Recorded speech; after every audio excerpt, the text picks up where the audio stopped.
Então, bem-vindos aí, tá? Boa tarde. Vou mostrar para vocês a apresentação. Vocês devem estar vendo. Vamos dar início, então, a mais uma aula de elementos de máquinas. Vocês prestem atenção, já estamos na 10ª aula. E hoje a gente vai fechar, então, essa parte de elementos de transmissão. Na aula retrasada, a gente começou falando deles, então falou de um por um e mostrou algumas características, diferenças e tipos. Na aula passada, a gente se dedicou exclusivamente à engrenagem, então falamos bastante, vimos algumas contas, algumas coisas de dimensionamento, e hoje a gente vai continuar fazendo aí alguns exercícios para vocês verem como é que isso aparece na prática, tá? Então, todos aí familiarizados com os elementos de fixação, os elementos de apoio, os elementos de restituição ou elásticos, né? A gente costuma chamar. Os elementos de transmissão transmitem torque, força, potência, velocidade, movimento, seria a rosca de transmissão, eixos e árvores, polia, engrenagem, correia e corrente, vimos a diferença e as particularidades de cada um, os tipos. E o que ficou faltando falar foi o came, né? Então aqui a gente vê o came é caracterizado, esse aqui é o mais clássico, né? Mas ele é um eixo excêntrico girando com velocidade angular constante em torno de um outro eixo, com um rolo aqui em cima, e com isso você consegue ter um movimento alternado aqui desse pistão, transmitindo o movimento de rotação aqui desse outro eixo, né? Então a gente vai falar um pouquinho dele hoje, para finalizar, e vamos terminar aí fazendo uns exercícios, para a gente ver, então, como é que isso cai aí na prática. Lembrando, olha aí, que a gente viu na aula passada,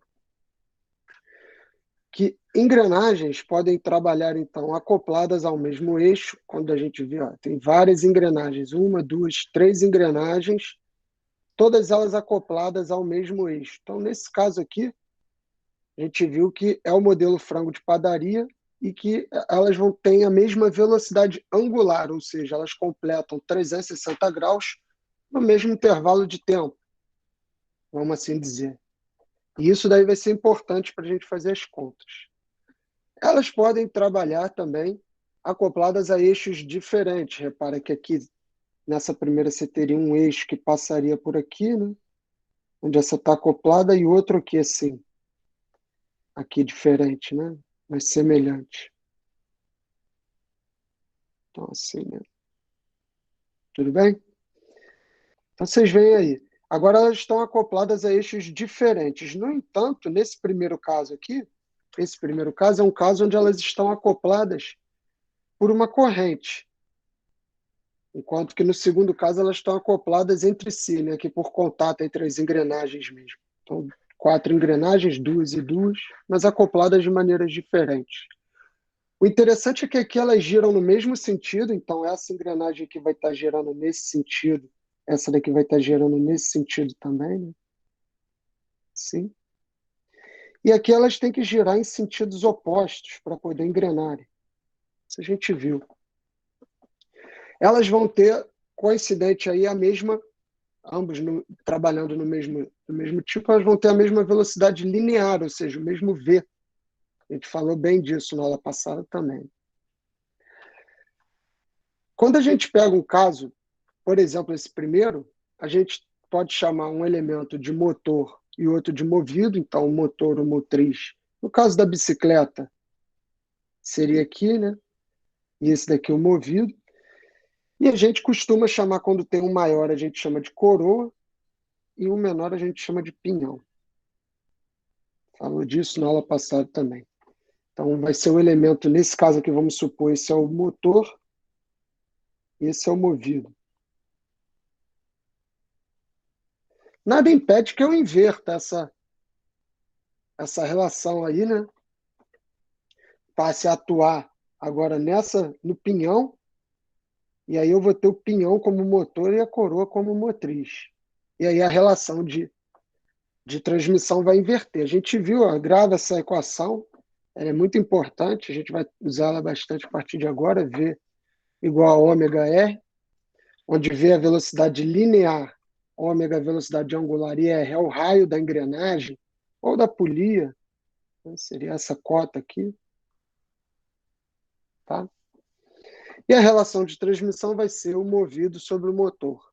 Então você entra com uma certa velocidade angular e obtém outra, né? Quando você tem uma redução do movimento, essa relação é menor que 1, maior que zero. Quando essa relação, quando você tem uma amplificação do movimento, essa relação se torna maior do que 1. Né? Isso a gente vai ver daqui a pouco. Para as engrenagens trabalharem da outra forma, né? Porém acopladas ao mesmo eixo, elas têm que ter, a gente viu que elas têm que ter o mesmo módulo, isso aqui é importantíssimo. Então, engrenagens que engrenam têm o mesmo módulo, tudo bem? Mas elas podem ter diferentes números de dentes e diferentes diâmetros. Até o objetivo é esse, né? Você tenha diferentes diâmetros quando você quer amplificar ou reduzir o movimento. Não é muito comum que você queira manter o movimento, a não ser que você use engrenagens cilíndricas, lembra disso? Então, você pode ter um eixo aqui, utilizar aí uma engrenagem cilíndrica, né, de corpo cilíndrico aí, que vai estar acoplada aí com outra. Então, vamos botar assim, né? E aí sim você conseguiria aí inverter. Repara que esse tipo aqui, quando você usa engrenagem cônica, desculpa, estava falando cilíndrica, cônica, quando você utiliza engrenagem cônica, essas aqui são cilíndricas, né? Mas essas aqui que eu acabei de desenhar são cônicas. Então, quando você usa cônica, você consegue inverter aí, você consegue mudar o eixo de atuação. Repara que você está girando nesse sentido e vai passar a girar alguma coisa nesse outro sentido aqui, que pode estar acoplado aqui, uma mesa, né? Uma coisa que você queira que gire. Entendeu? Então, isso foi tudo que a gente viu na aula passada. A gente vai começar a falar do Kami aí para partir para alguns exercícios. Como eu tinha falado para vocês, o Kami é um elemento que vai trabalhar de forma rotativa, excêntrico. O que quer dizer excêntrico? Quer dizer que não tem o mesmo centro. Repara que nesse motor, nesse bloco aí de motor, ele tem dois cames, né? Um aqui, outro aqui. Beleza? Tem dois pistões, vai trabalhar. Então, o que quer dizer excêntrico? Se a gente reparasse, o centro dele está aqui. Esse aqui seria o centro da nossa peça, do câmbio. E a distância dele, tudo bem, aqui, né? Está desenhando aqui, ela é muito parecida com aqui. Mas se você comparar, ele tem um formato oval, né? Como se fosse um ovo. Esse clássicozão aqui. Então, tem massa, então, se você reparar aqui, ó, tem massa dele distribuída de forma uniforme. Né? Não é, não é uniforme que a massa está distribuída. A massa está distribuída de maneira que não é uniforme aqui ao longo dessa peça. Por isso que chama de excêntrico. Repara que talvez ela seja mais pesada do lado de cá, porque se fosse um círculo perfeito, seria só isso. Então, do lado de cá tem mais massa, né? Ela talvez seja ela é mais pesada de um lado do que do outro, por isso chama excêntrico. Tudo bem? Mas ele gira com velocidade angular constante, ou seja, quando esse ponto aqui dá uma volta, esse outro aqui do outro lado, vamos dizer assim, oposto, também vai completar uma volta. Por isso que ele tem velocidade angular constante, ou seja, ele tem um ômega constante. E aqui a gente vê um eixo, ou árvore mecânica, com alguns cames apoiados. Então, repara que você consegue ter movimentos aí alternados e diferentes de acordo com a geometria, com o tamanho do cano, com a velocidade que ele vai girar. Isso tudo vai permitir variações nesse movimento aqui de subida e descida de um pistão ou de alguma outra coisa. Tá? Alguns tipos de kami que a gente vê, então, kami de disco é o clássico que a gente acabou de ver. A gente tem aqui o seguidor, é o nome que a gente dá para esse pistão quando ele está acoplado a um kami. Então, o seguidor aí, ele tem baixa posição e alta posição, né? O mínimo que o seguidor vai atingir e o máximo é de altura que ele vai atingir. Aqui a gente vê direitinho. Desculpa, deixa eu voltar aqui. Dá para ver aí o kami, né? A seta está mostrando bem a peça trabalhando. E ele funciona muito bem em sistemas de válvulas. Por exemplo, você teria aqui uma forma de abrir e fechar essa válvula, controlando ela através do tempo, sem ter um controlador eletrônico, uma peça complicada, né? Só com o giro aqui esse giro aqui do kami, você consegue fazer com que ele suba e desça e permaneça talvez mais tempo embaixo do que lá em cima, né? Para ter uma certa propriedade. E isso vai movimentar essa válvula aqui também. Você vê a complexidade desse mecanismo com a quantidade de elementos de máquinas aí que estão sendo utilizados. E eu chamo a atenção aqui para o kami, que é o tema da aula nesse momento. Então, esse é o kami de disco, o tradicional. Mais uma vez, ó, se você tem um amortecedor aqui, você tem molas e talvez um sistema de vibração de base e quer excitar ele com uma força não harmônica, você pode utilizar um kami, se você só tem um motor que faz um forçamento harmônico, então você faz um forçamento aqui no eixo e bota esse kami que está acoplado a ele para girar. Conforme ele gira, a subida e descida, né, a transmissão de movimento para esse equipamento aqui é diferente do que você aplicou aqui. E essa é a função do kami. O seguidor aqui ele pode ter rolo, ele pode ter abas, né? Aqui a gente vê o seguidor de prato, ó, é diferente do de rolo, dependendo da aplicação, diferente do de ponta, pode ver. Tudo bem? Kami de tambor. Kami de tambor é como se o kami fosse... É uma peça similar, mas ele tem uma ranhura, aí, uma rachadura, uma canaleta, um espaço onde o pistão, o cursor, o rolo, o que for aí que estiver encostando, conectando ao seguidor, vai deslizar, né? Então ele vai deslizar aqui ao longo desse caminho, ó, podendo ir e voltar, percorrendo o movimento alternado, só que agora com um kami que tem essa... Ele não é puramente de disco, ele tem essas ranhuras justamente para a conexão andar e por ela. Então, fazer esse movimento. A gente vê aí o desenho e o corte aí em vista, tá? Mais um modelo aí, ó, vamos prestar atenção. Kami frontal. Kami frontal, ele é parecido, só que agora, repara que ele tem praticamente o mesmo raio ao longo dele, né? Então aqui seria o raio do kami. Ele é parecido, no entanto, ele tem alguns discos aqui, alguns dentes, vamos dizer assim, côncavos, justamente para fazer essa... Então ele consegue ter um movimento como se fosse anda e para, anda e para, anda e para. Ou de outras formas também, mas repara aqui como que ele funciona. Ele vai deslizar de forma frontal agora na peça, no rolo aí, no seguidor. Mais um detalhe aí, mais um exemplo de kami frontal, como é que isso pode acontecer. Então, só o movimento dele, com esses dentes aqui, faz com que ele ande, pare, e passe mais um tempo andando do que parado. Isso tudo pode ser manejado através do kami.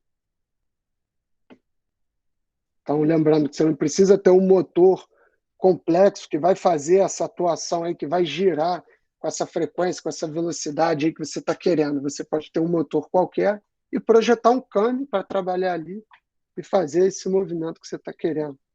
Então, o kami de quadro pode ter quadro circular e quadro triangular. A diferença é na forma, né? Olha o triangular aqui. Então, conforme ele dá um giro, conforme o kami gira para cá, esse quadro se desloca para lá.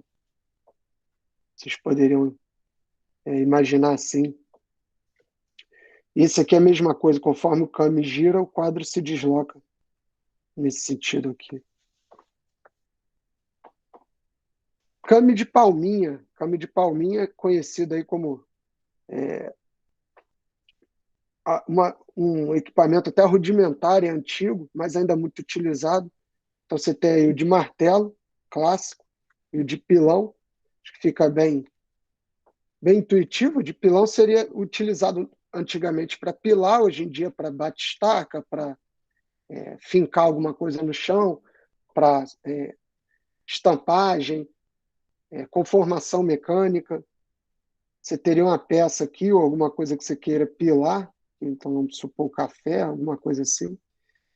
E com esse formato aqui de bico, ó, ele vai girar, vai fazer com que essa haste suba, suba, suba, suba, suba, e daqui a pouco ela vai descer quando perder o contato aqui, até com que essa ponta aqui bata no café, ou no que você quiser prensar aí.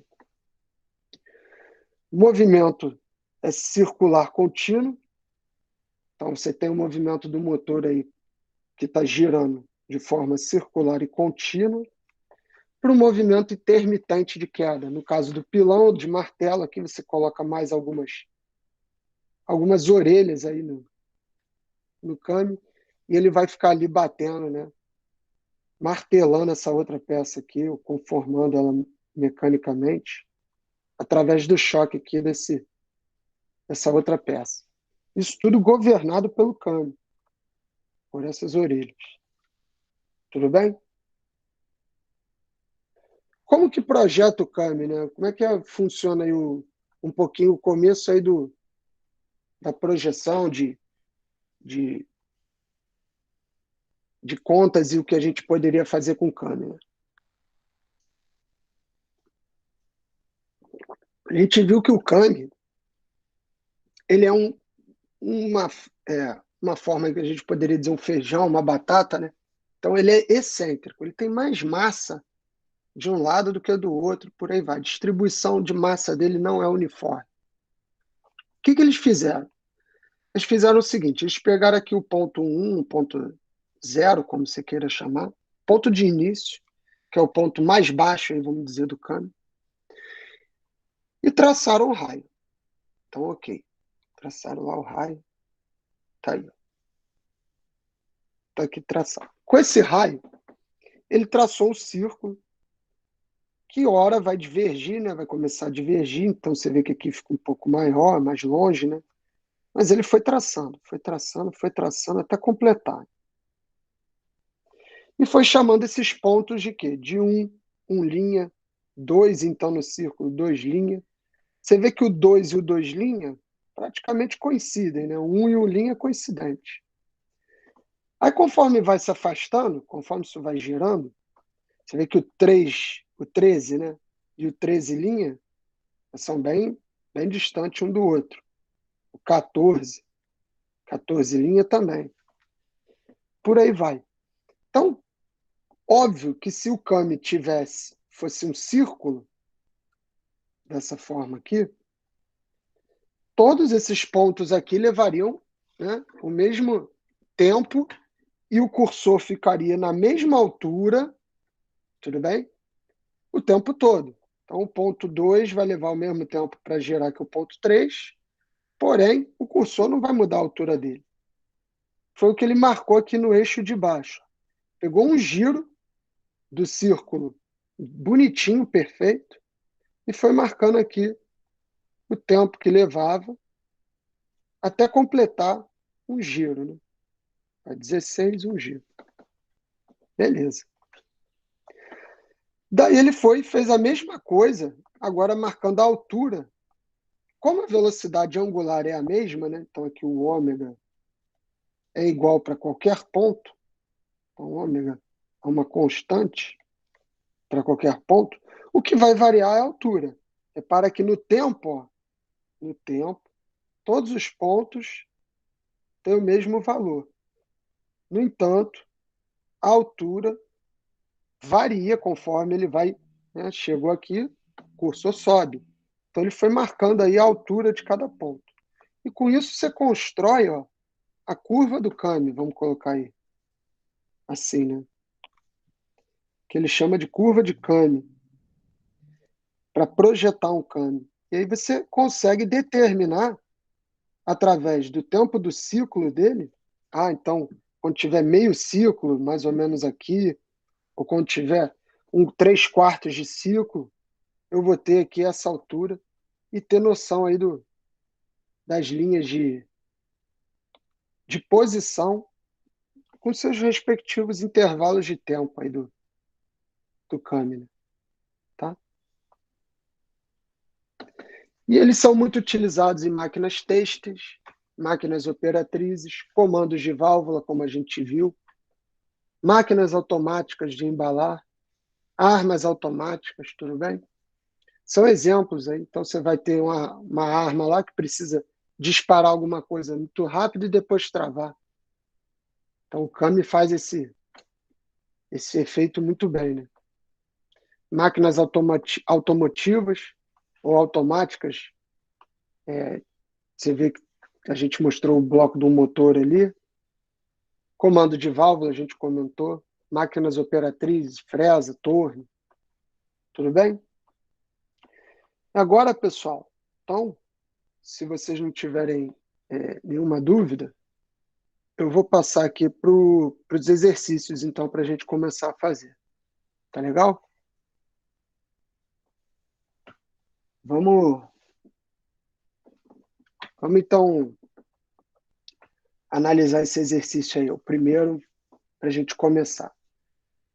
Considere o sistema de perfuração conforme mostrado abaixo. Então, isso aqui é solo, né? Aqui para baixo é o solo. Aqui, né? Isso aqui é uma broca que está perfurando o solo. Então, o sistema consiste em vigas de sustentação, um eixo para transmissão de torque conectado a um motor na parte superior e a uma broca na parte inferior. Então, está dizendo que aqui na parte superior, né, o eixo de sustentação está aqui, o eixo de transmissão está aqui, e aqui tem uma broca, quer dizer, aqui embaixo tem uma broca, aqui em cima tem um motor de atuação. O motor, então, vai rodar, ele está dizendo aqui, né? Sabendo que o motor opera com uma velocidade angular de 0,2 radianos por segundo, determine a velocidade linear no ponto 1, extremidade superior do eixo, e a velocidade linear no ponto 2, extremidade da broca. Tá? E a velocidade angular da broca também, ele pergunta. Então, se a gente separasse aqui em lado 1 e lado 2, a gente tem aqui o lado 1, que seria o nosso lado motor, motriz, e aqui o lado 2, que seria o nosso lado movido, vamos dizer assim. Tudo bem? Então, esse aqui seria o lado motor.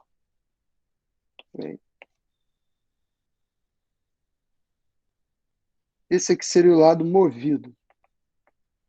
Repara que você atua com o motor lá em cima no corpo do eixo, e esse eixo transmite o movimento todo para a broca que está aqui embaixo. Ele está te perguntando o seguinte, está te perguntando, essa velocidade aí, aqui em cima, né, ele te deu a velocidade angular, quer saber a velocidade linear no motor lá em cima, a velocidade linear na broca lá embaixo e a velocidade angular da broca.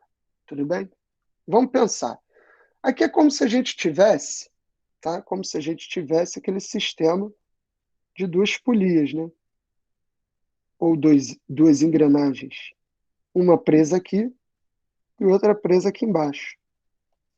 Isso nada mais é do que aquele modelo de frango de padaria que a gente viu. Tudo bem? E a primeira coisa que você tem que se lembrar na hora que você está trabalhando com um modelo desse, onde você tem duas coisas acopladas ao mesmo eixo, estão girando simultaneamente, elas têm a mesma velocidade angular. Então, eu preparei essa tabelinha aqui no canto. Para aqui, ó.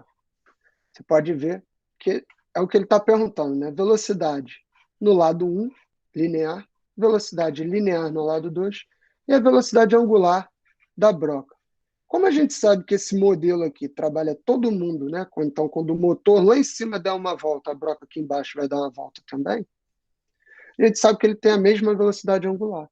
Então, a velocidade angular no lado 2 é 0,2 radianos por segundo também, tudo bem?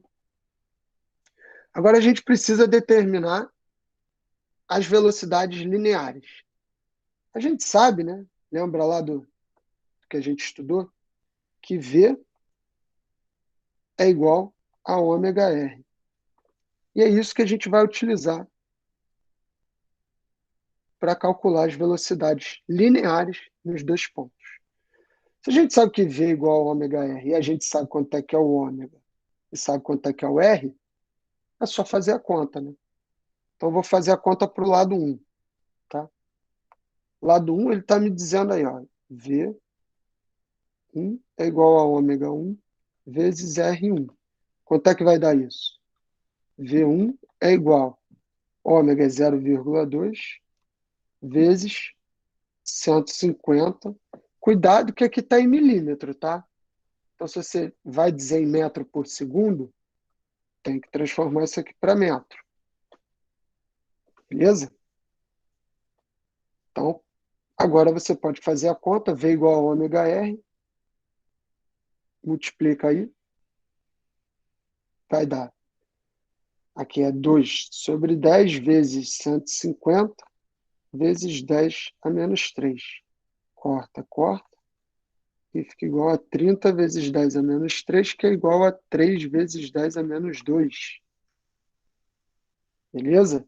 Então, V1 é igual a quanto? 0,03 metros por segundo. Vou colocar aqui, ó, 0,03 metros por segundo, beleza?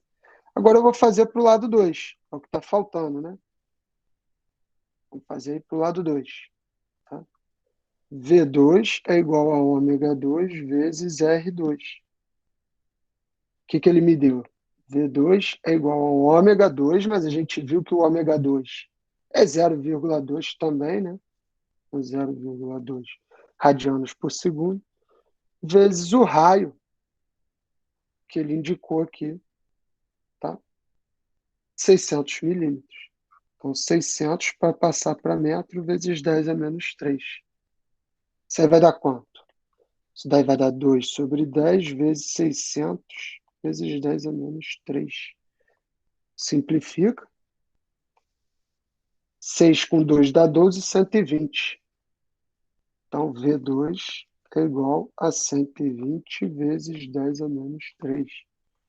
Se eu andar com a vírgula uma, duas vezes, 3, isso aqui vai dar que V2 é igual a 0,12 metros por segundo. Beleza? Então, encontrei aqui, ó, 0,12 metros por segundo. Faz sentido isso? Faz, né? Vamos ver aqui. A velocidade linear é menor na broca, no motor em cima, na broca, justamente porque ela tem um raio menor lá em cima no motor, justamente porque ela tem um raio menor do que a broca, né? Então, tá ok isso aqui, faz sentido. E como é o modelo aqui, preso todo mundo no mesmo eixo, eles têm a mesma velocidade angular. Tá legal? Então, o que aconteceu aqui? Ele dá uma... Isso mesmo. Então, a gente... Ele volta.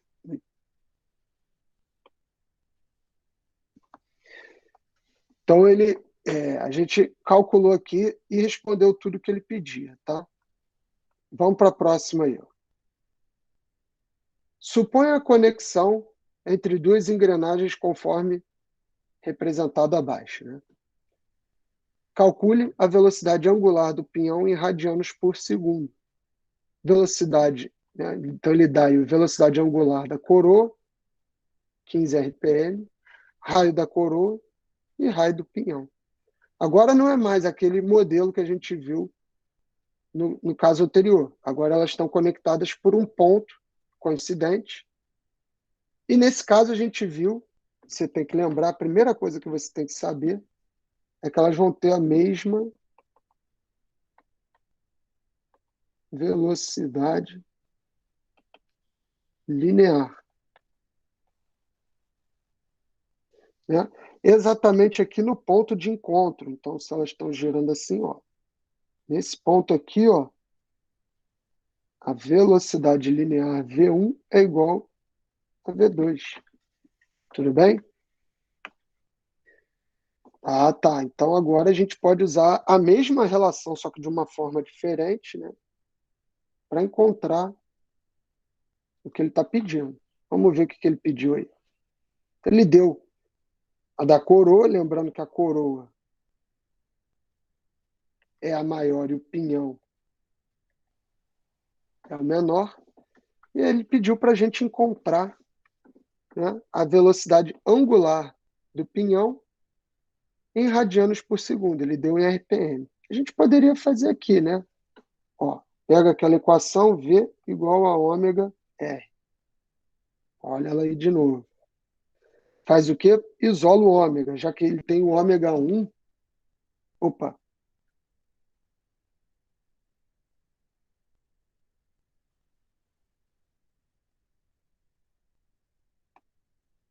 perdão. Já que ele tem o mesmo V, a gente conecta aqui, né? Então, faz aqui, ó. Ele tem o mesmo V, acho que V1 é igual a ômega 1 R1 e V2 é igual a ômega 2 R2. Tudo bem? Ah, beleza. Então agora eu posso igualar, né? Posso dizer que já que eles têm o mesmo V, eu vou dizer que ômega 1 R1 é igual a ômega 2 R2. E agora eu posso substituir e encontrar tudo que eu preciso. Ômega 1, que é a da coroa, é a motora, eu vou colocar aqui 15. E o raio eu vou deixar em milímetro mesmo, porque simplificaria com o outro lado, né? Se eu passasse aqui para metro, na hora que eu chegar aqui, eu não sei, o outro raio é 100, vezes 10 é menos 3, então eu posso simplificar aqui. E eu posso dizer que 15 vezes 500 é igual a ômega 2, passando 100 para o outro lado, sobre 100. Simplifica isso. 4 vezes 15 dá 60. 5 vai dar 75. Então, ômega 2 igual a 75 RPM. Faz sentido isso? Vamos ver. Bom, aqui houve uma queda, né, uma diminuição, né, diminuiu o raio da motora para a movida. Então, tem que ter um aumento da velocidade angular para permanecer o mesmo V. Então, está correto. Faz sentido. 75 RPM. Acabou? Não, né? Ele pede também, aí, ó, a velocidade angular do peão em radianos por segundo. Então, você tem que converter essa resposta aqui para radianos por segundo. Tudo bem? A gente poderia também encontrar a relação de transmissão. Qual seria a relação de transmissão? A gente viu que é o ômega movido sobre o ômega motor. Quanto que é o ômega movido? É 75. A gente acabou de achar. Quanto que é o ômega motor? 15. Isso aqui vai dar exatamente 5, né? Então, tem uma amplificação aí de 5 vezes o movimento. Se você inverte, teria uma redução de 5 vezes o movimento, justamente pela diferença de 5 vezes dos raios. Né? Agora, para converter isso aqui, a gente precisa converter isso aqui para radiano por segundo. 75 RPM são 75 voltas por minuto. Tudo bem? Ou seja, 75 voltas em quanto tempo? 60 segundos. Né? Posso escrever a mesma coisa.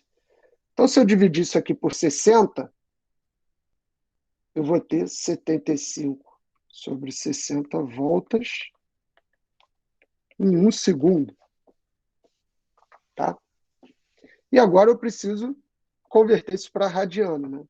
Então eu sei que 1 radiano, não, eu sei que 2 π radianos por segundo são 2 voltas por segundo. Opa, 1 volta por segundo, perdão. Tá, agora eu posso fazer a regra de 3 e substituir aí, né? Se eu tenho 75 por 60 voltas por segundo, isso vai me dar quanto? 2 π vezes 75 sobre 60 radianos por segundo. Aqui eu posso simplificar, né? O 2. Se a gente imaginar que o π é 3, eu poderia até simplificar aqui com aqui e ficar com 10, né? Então, y seria igual... Deixa eu puxar isso aqui para baixo.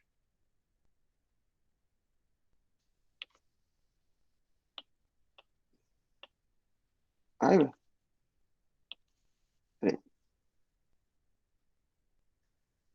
Y seria igual a 7,5 radianos por segundo. Beleza? Com isso, a gente termina aí esse outro exercício. Vocês estão conseguindo acompanhar, pessoal? Está dando para entender?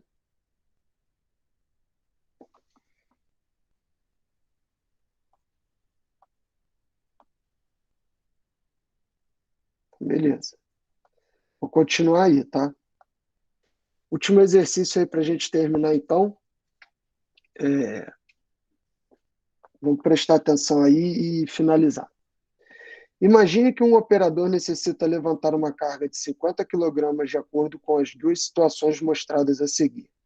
Determine a força necessária em cada caso e justifique sua resposta de acordo com a quantidade de polias.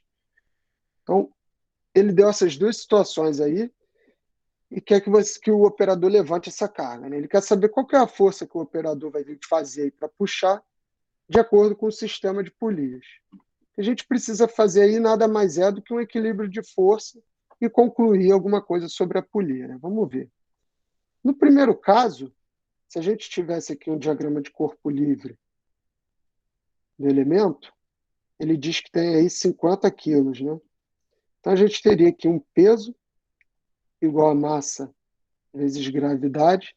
Se a gravidade for 10, a gente teria 50 vezes 10 metros por segundo ao quadrado, um peso igual a 500 newtons, né? Qual seria a força mínima que ele teria que fazer para içar essa carga aqui? Bom, para manter em equilíbrio, ele teria que fazer no mínimo 500 newtons para equilibrar com essa força aqui de baixo. Tudo bem? Isso daí é mais fácil, né? É a parte mais simples do exercício. Então, você quer puxar aqui, quer levantar isso aqui, que pesa 500 newtons, você vai fazer uma força de 500 newtons do outro lado. A polia só está transmitindo através do cabo a força que você está fazendo. Agora, vamos olhar a segunda situação. A segunda situação é um pouco mais interessante, pelo seguinte. Agora você tem uma polia móvel, isso é importante. Isso daqui é uma polia móvel, que é diferente dessa outra polia aqui, que é uma polia fixa, que é diferente desse primeiro caso aqui, que só tem uma polia fixa. Tudo bem? Então, o que que acontece? Nesse caso aqui, a gente vai fazer a mesma coisa, vai fazer o diagrama de corpo livre, beleza? Separa aqui o peso, então 50 quilogramas, tem um peso aí, a gente já viu, de 500 newtons. Só que agora, essa polia que está aqui conectada, ela está, né, dividida. Tem uma parte da carga que está indo para cá e outra parte da carga que está indo para cá, que vai enrolar lá naquela outra polia e vai vir aqui, né? Está preso no chão. Tudo bem? A outra veio para cá, ó, e está sendo feita a força aí pelo operador. tá? O que está acontecendo aqui? Nesse momento, você tem, nessa situação, quer dizer, você tem aí, ó, uma força, né? Metade dela, na verdade, parte dela vai para cá e parte dela vai para lá. Então, nesse caso, o que você teria aí? Você teria metade, né? F sobre 2 aqui e F sobre 2 aqui.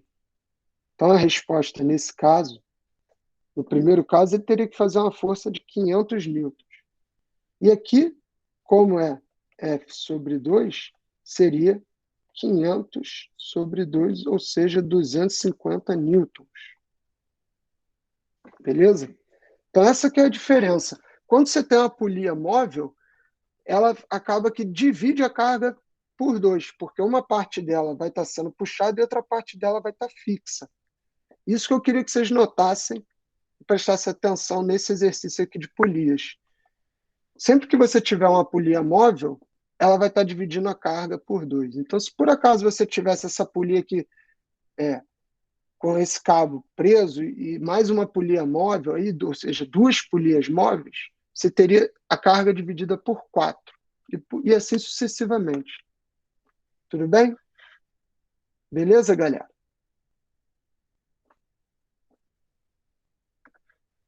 Então, Ok, fico por aqui, tá? E passo a palavra a vocês. Se alguém quiser tirar alguma dúvida, fazer alguma pergunta, fica à vontade.